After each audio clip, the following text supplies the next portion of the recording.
Nossa aula hoje vai ser de redação novamente, e aí é sobre citações que podem enriquecer seu texto. Ontem nós tínhamos visto alusões históricas e hoje a gente vai ver citações de alguns teóricos. Então vamos lá, diz o seguinte: na prova de redação do Enem são avaliadas 5 competências: demonstrar domínio da modalidade escrita formal da língua portuguesa, compreender a proposta da redação e aplicar conceito das várias áreas de conhecimentos para desenvolver o tema, dentro dos limites estruturais do texto dissertativo, argumentativo ou em prosa. Selecionar, relacionar, organizar e interpretar informações, fatos, opiniões e argumentos em defesa de um ponto de vista. Demonstrar conhecimento dos mecanismos linguísticos necessários para a construção da argumentação. E, por último, elaborar a proposta de intervenção para o problema abordado, respeitando os direitos humanos. Na terceira competência, é analisada a capacidade do estudante de selecionar argumentos. A argumentação utilizada precisa ter relação com a tese apresentada e estar fundamentada em algo comprovado e real. O aluno pode usar dados estatísticos, analogias, metáforas, fatores com causa e consequência, enumerações e citações. Relembrar fatos históricos importantes, fazendo uma ligação com os fatos recentes, e citar figuras de autoridades em determinados assuntos pode enriquecer bastante o texto. Pensando nisso, separamos algumas citações de pessoas importantes que você pode usar na sua redação. Mas lembre-se, as citações devem ter conexão com seu texto. Se ficarem soltas, não fazem sentido nenhum. Vamos conferir algumas citações. Nós temos aí: inteligência é a habilidade das espécies para viver em harmonia com o meio ambiente. Paul Atizan, cofundador da Greenpeace. Como seres humanos, estamos suscetíveis a confundir o sem precedentes com o improvável. Em nossa experiência cotidiana, se algo nunca ocorreu antes, assumimos que não vai acontecer no futuro, mas as exceções podem nos matar e a mudança climática é uma dessas exceções. Al Gore, ex-vice-presidente dos Estados Unidos e ecologista. Os direitos humanos são violados não só pelo terrorismo, a repressão, os assassinatos, mas também pela existência de extrema pobreza e estruturas econômicas injustas que originam as grandes desigualdades. Papa Francisco. Essa aí vocês podem utilizar para muitas coisas. Quando diz que fere os direitos humanos, ela falou da pobreza, da extrema pobreza, mas aí se falar do desemprego, de outros assuntos assim, você pode citar essa frase aí do Papa Francisco. Devemos promover a coragem onde há medo, promover o acordo onde existe conflito, e inspirar a esperança onde há desespero. Nelson Mandela, ex-presidente da África do Sul. A educação é a arma mais poderosa que você pode usar para mudar o mundo. Nelson Mandela, ex-presidente da África do Sul. A injustiça, num lugar qualquer, é uma ameaça à justiça em todo lugar. Martin Luther. Essa aí, gente, essa da injustiça, ela também vocês devem anotar em algum lugar e memorizar, porque essa frase ela é bem interessante, ela cabe para muita coisa, para violência contra o negro, para o desemprego, para a falta de moradia, educação que não é de qualidade, porque injustiça é tudo aquilo que você não tem direito, que você não recebe, que direito você tem, mas que você não recebe. Se a educação sozinha não transforma a sociedade, sem ela tampouco a sociedade muda. Paulo Freire, filósofo brasileiro. Um país não muda pela sua economia, sua política, nem mesmo sua ciência. Muda sim pela sua cultura. Betinho, sociólogo brasileiro. Essa também serve para muitos assuntos.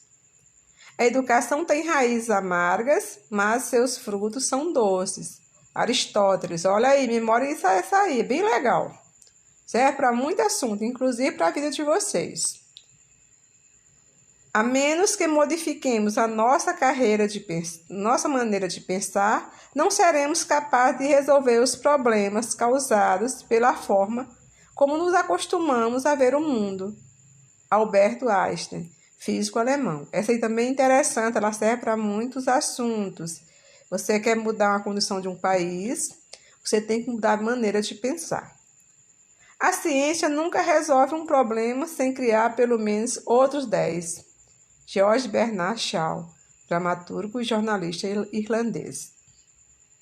A dúvida é o princípio da sabedoria. Aristóteles, filósofo grego. Essa aí tá legal também, não é? Eu gosto dela. Eu gosto da dúvida. Já disse isso algumas vezes. Aluno já ficou revoltado comigo, porque eu disse para meus alunos que eu não quero dar certeza para eles. Eu quero ensinar dúvidas, dar dúvidas. Quer dizer, provocar dúvida nos alunos. E eles acharam que eu estava equivocada. Que professor não pode provocar dúvida. Quando eu falo dúvida, porque quando você tem dúvida, você vai buscar. Quando você tem certeza, você para. E o mundo não pode parar, não é mesmo? Agora mesmo o mundo está em dúvida. A busca de remédios e de vacina para uma doença que eles não tinham conhecimento. O ser humano é aquilo que a educação faz dele. Immanuel Kant, filósofo alemão. Eduquem as crianças e não será necessário castigar os homens. Pitágoras, filósofo matemático. Essa é muito batida, não é muito legal colocar frases que sempre colocam, não. Feliz aquele que transfere o que sabe e aprende o que ensina. Cora Coralina, poetisa brasileira. O Brasil, o último país a acabar com a escravidão, tem uma perversidade intrínseca na sua herança, que torna a nossa classe dominante enferma de desigualdade, de descaso. Darcy Ribeiro, antropólogo e político brasileiro. Essa aí, vocês também, eu lembro de ontem que eu falei sobre a questão da colonização. E aí cabe para a escravidão, para o racismo, para muita coisa aí, muitos assuntos, as desigualdades sociais. Qualquer assunto que fala de desigualdade social, você pode colocar essa frase aí do Darcy Ribeiro. O desenvolvimento humano só existirá se a sociedade civil afirmar 5 pontos fundamentais: igualdade, diversidade, participação, solidariedade e liberdade. Betinho, sociólogo brasileiro. Essa frase aí do Betinho serve para muitos assuntos, né? Porque, olha, tem a questão da igualdade, a questão social, da diversidade, o respeito à diversidade, os diferentes, participação. Então, essa aí é muito interessante. Dá para vocês também gravar essa frase aí. Os estados não são agentes morais, as pessoas são. Aí a questão da corrupção, que nós vivenciamos todos os dias. Então, a questão da moralidade, ela tem que partir das pessoas, não do Estado. Não é o Estado que tem que fazer alguém virar ético. Nós é que devemos ser e tornar o Estado um Estado de pessoas éticas. Modelo de redação nota 1000 do Enem de 2016. Então, esse modelo aqui, eu vou ler para vocês, a gente vai observar as alusões históricas que podem surgir e também algumas frases de alguns autores, que é o que nós estamos vendo hoje. Vamos lá. Bruno Henrique Batista Valcárcel. Esse Valcárcel é o autor dessa redação aí. ela veio com título, que eu não é obrigatório no Enem, mas geralmente o título já ajuda muito, tira uma nota boa, já conquista o corretor, porque você viu que aí ao tema, ao título, o camuflado regresso ao colonialismo. Ele falou lá da época da colônia brasileira, do Brasil colônia. Quer dizer que as pessoas estão regredindo. É camuflado porque não é visível, fica ali escondido, mas ele existe. Então, vocês viram que eu coloquei uma parte vermelha. Essa aí é alusão histórica. Então, vamos ver. Historicamente, a partir do século XVI, houve um choque civilizatório no Brasil colonial, destacado pela imposição jesuítica, em contraste com a diversidade de crenças dos indígenas nativos e dos africanos que foram inseridos no país. Então, você viu aí que aí nós chamamos de alusão histórica, porque ele deu uma retomada lá na época da colonização.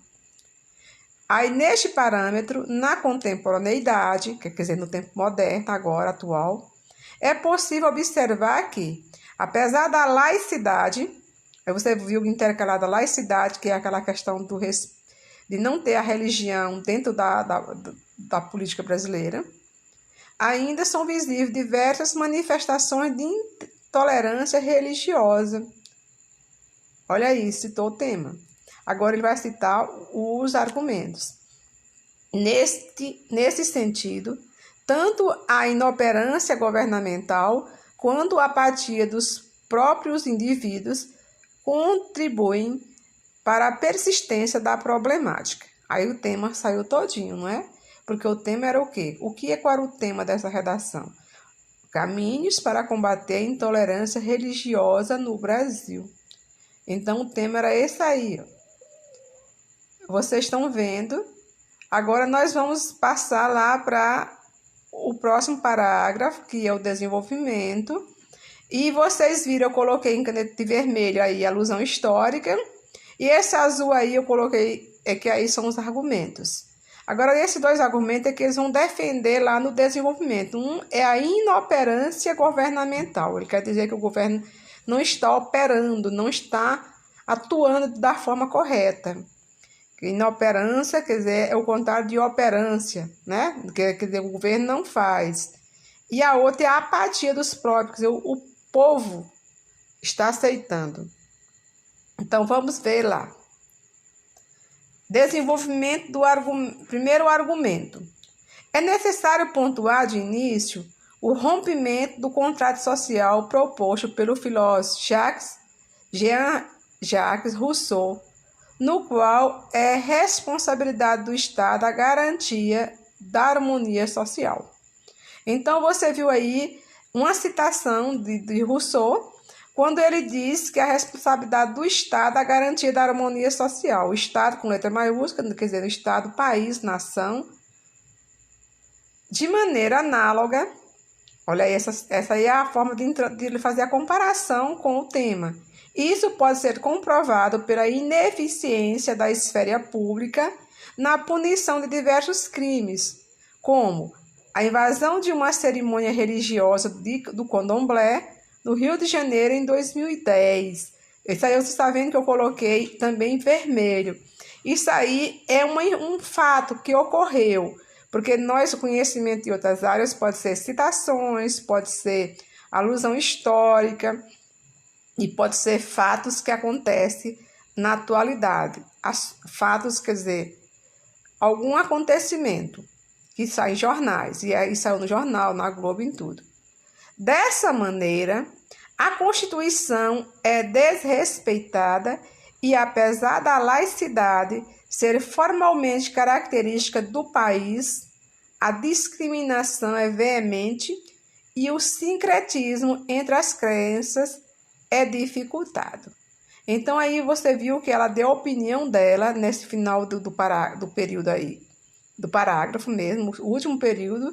Ela disse que a Constituição não é respeitada porque a Constituição brasileira é laica, né? As pessoas não têm que estar impondo religião nenhuma para ninguém. Desenvolvimento e o argumento 2. Outro sim, eu coloquei de verde, vocês só observem que eu tenho umas palavras verdes, eu estou sempre colocando isso, para vocês observar o tanto que é importante colocar a palavra de coesão entre um parágrafo e outro. Outro sim, que é a mesma coisa de além disso, não menos importante, ressalta-se a elevada interferência da própria população neste contexto. Aí ele já vai ocupar o povo. Segundo o jornalista Gilberto de Menstein, em sua obra O Cidadão de Papel, o comportamento manifestado por uma sociedade é consequência das trajetórias socioeducacionais durante a infância dos indivíduos. Aí é uma citação. Vocês viram que ele citou de Gilberto aí, de um jornalista que estava retirado de um livro chamado O Cidadão de Papel. Nessa perspectiva, olha, ele agora vai começar, agora vai comentar. Vocês estão vendo? Nessa perspectiva, muitos jovens seguem o exemplo de práticas discriminatórias dos próprios pais, tornando o problema mais complexo quando não é trabalhado nas escolas. A integração entre conteúdo da diversidade de culturas e a importância da ética para a busca do sincretismo religioso. Então, você viu aí, quando ela colocou essas informações, foram bem interessantes. E, por último, vamos ver a conclusão aí, intervenção. Diante desse cenário, o combate à intolerância religiosa no Brasil inicia-se pela segurança na aplicabilidade de punições para o desrespeito às cerimônias por intermédio do poder público, de forma que haja novo centro de denúncias municipais em prol da prevenção do problema e da busca pela real laicidade no país. Concomitantemente, a médio e a longo prazo, as famílias e as escolas destacam-se na orientação educacional dos jovens, por meio de demonstrações contínuas de ética nas residências e nas salas de aula, expondo para os alunos a diferentes religiões, bem como suas origens, em paralelo a discussões sobre a importância desses princípios para a identidade cultural, o objetivo de consolidar essa nova percepção para as gerações futuras. Então, vocês viram aí que eles colocaram 2 problemas lá, 2 argumentos. Um foi o problema, a inoperância do Estado, e a outra é a apatia do povo, da população, que as pessoas são educadas a serem preconceituosas mesmo, tanto dentro de casa. Então, eles colocaram esses 2 problemas aí. E aí, aqui na solução, vocês viram que ele solucionou os 2 problemas. O primeiro, ele situou o poder público, que ele deveria criar centro de denúncia municipal para prevenir, para fazer a denúncia e para a aplicabilidade da laicidade no país. E a outra questão aí foi a questão da...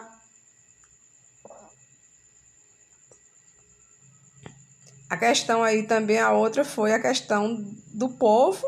Aí ela sugeriu a questão da escola, que a escola deve atuar junto com a família para que construa pessoas menos preconceituosas no futuro. Bom, gente, aí nós terminamos o nosso assunto de aula e hoje nós vamos ter uma redação. Aí nós temos uma proposta de redação a partir da leitura dos textos motivadores e com base nos conhecimentos construídos ao longo de sua formação, redige texto dissertativo argumentativo em modalidade escrita formal da língua portuguesa sobre o tema o mercado de trabalho para o jovem contemporâneo, desafios e oportunidades, apresentando proposta de intervenção que respeite os direitos humanos. Selecione, organize e relacione de forma coerente e coesa argumentos e fatos para a defesa do seu ponto de vista. Então, você já está vendo que ele está pedindo tudo aquilo que eu terminei de dizer, não foi? Que eles querem que você cite argumentos, fatos para a defesa. E o tema é falando do mercado do jovem no mercado de trabalho. Eu já até falei ontem eu dei uma pincelada sobre isso, quando eu disse que o governo federal está criando uma carteira chamada Verde e Amarela para inserir o jovem no mercado de trabalho. Procure estudar sobre isso, que é algo que interessa para vocês. Se é bom ou se é ruim. Está tendo também uma reforma administrativa atual. Então, tudo isso vocês devem estar informados. E tenham todos um bom dia. E eu vou colocar esse slide lá na parte de atividade, que tem os textos de apoio.